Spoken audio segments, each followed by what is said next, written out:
everyone, welcome back to my channel. Today I've got for you some amazing fragrances. These are the perfumes I consider to be 10 out of 10. I think they are perfection. So if you want to see what they are, you need to stick around, don't you? Ready? Let's go. So it will probably come as no shock whatsoever that I bring into the mix this Iris Shot from Olfactive Studio. I absolutely love it. The perfumer is Dominic Ropion. For me, this is the perfect gourmand iris fragrance. It's not too sweet. It's got a little bit of richness. There's an almond note, there's cardamom. The iris in here is beautiful all the way through. It's absolute perfection. If you want to know more about it, I've talked about it a lot here on this channel. A similar fragrance, similar notes, although they actually play together quite differently, is Bakura from Gallivant. I bloody well love this one too. I'm going to stop saying it. I love all of them. I don't need to keep saying it. It's quite obvious. That's why they're in this video. Bakura has similar notes. It's got some spicy notes, some earthy notes. It's got a little bit of jasmine, but it doesn't really smell like a jasmine bush. Everything just blends together into this musky iris, gorgeous cloud of wonderfulness. So that's Bakura. A full review is here on this channel if you wanted to know a little bit more about it.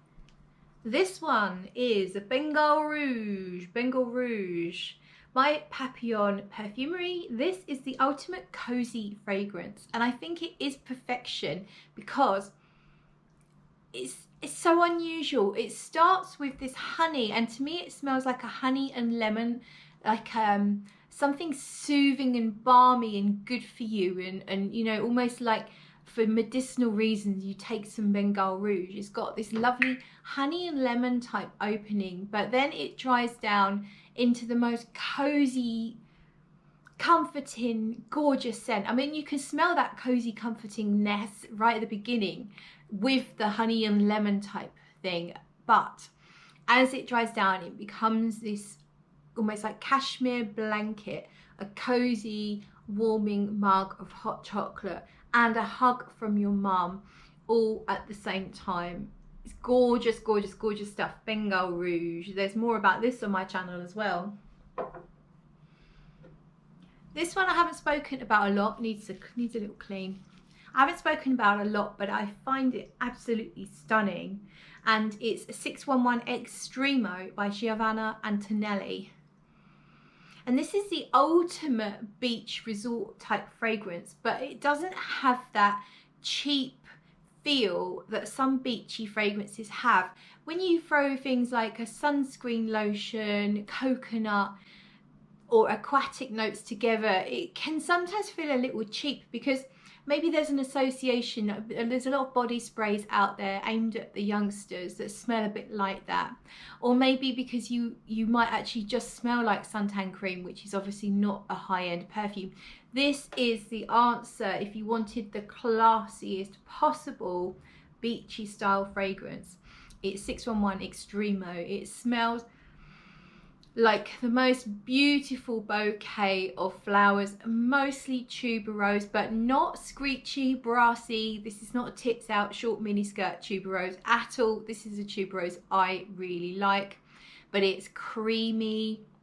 I'm not sure if there's a bit of sandalwood in here, but you get that kind of creamy sandalwood type effect. You've got this sweetness, but it's not too sweet. And you do have a feeling of warm sand here, but it is super, super smooth and perfect. It's just classy. This is the, you know, white sand resort that you go to on your honeymoon. It's absolute perfection. 611 Extremo.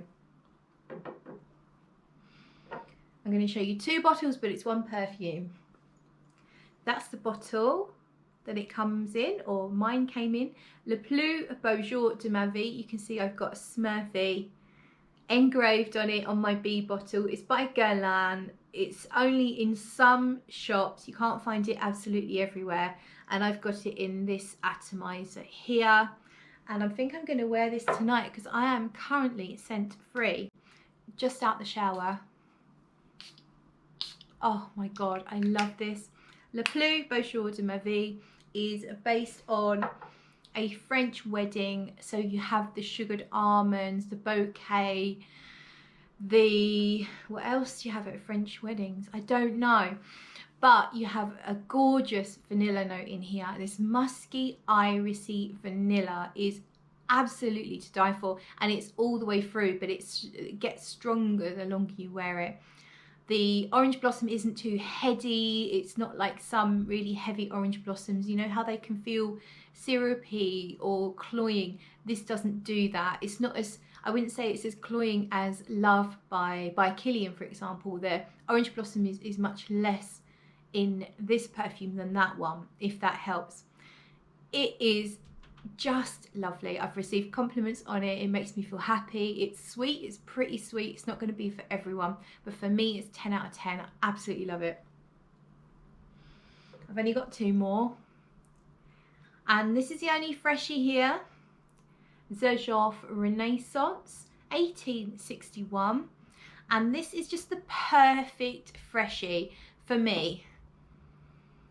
You've got this, it's a very natural smelling, it's so natural smelling, a bunch of citruses. I couldn't necessarily pick them out, but a beautiful array of citruses that actually smell like proper fresh cut citrus. They don't smell like a bunch of essential oils chucked together. It smells so fresh and natural, but then decorate those citruses with sprigs of mint. And then really, that's mostly what I pick out. I think there's a couple of light florals in here, but they don't really come out to play.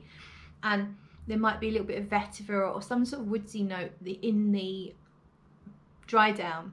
But again, it doesn't really make much of an impression. I think it just helps the fragrance to last. So I get, for such a fresh fragrance, I get at least 8 hours of a reasonable projection on my skin.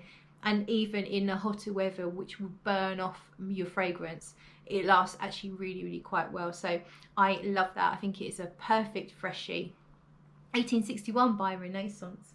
No, 1861 Renaissance by Giorgio.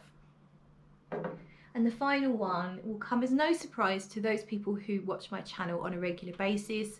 This is actually my favourite perfume in the world, and it's called Embers by Tony Reinfeldt, and I'm actually going to pop that one on this wrist here. And just a little, because I'm very careful with this. Embers has real Mysore sandalwood in it, and it's got a tincture of vanilla beans. I can't remember if it's from Papua New Guinea maybe. Anyway, it doesn't matter. The way that this smells comes off a little bit like there's a cherry almond nuance to it. So it's vanilla-y, it's woody. The Mysore sandalwood is stunning. It's 7.5% of the formula is this Mysore sandalwood. That's a lot, and it's a very precious material. The way it smells though is sort of cherry almonds, vanilla, a little bit of powder, sometimes a little bit of suede, sometimes a little bit of smoke. You get all sorts of things going on. It changes on your skin gently, but all the time. And sometimes I find new things to discover about it. It's beautiful. I think that with age, it's only going to get better and better. And it's all natural, it's cruelty free, and the perfume is a wonderful person who lives in Australia and creates magic where she lives. So absolutely love Embers. It's 10 out of 10 for me, and I am in heaven right now. Yes, I am. I do hope you enjoyed my 10 out of 10 video. If you have any 10 out of 10 fragrances you'd want to share in the comments below, please do. And do like this video if you liked it, and you can always subscribe as well if you're not already subscribed. That would be so kind of you. Thanks for watching. Catch you later.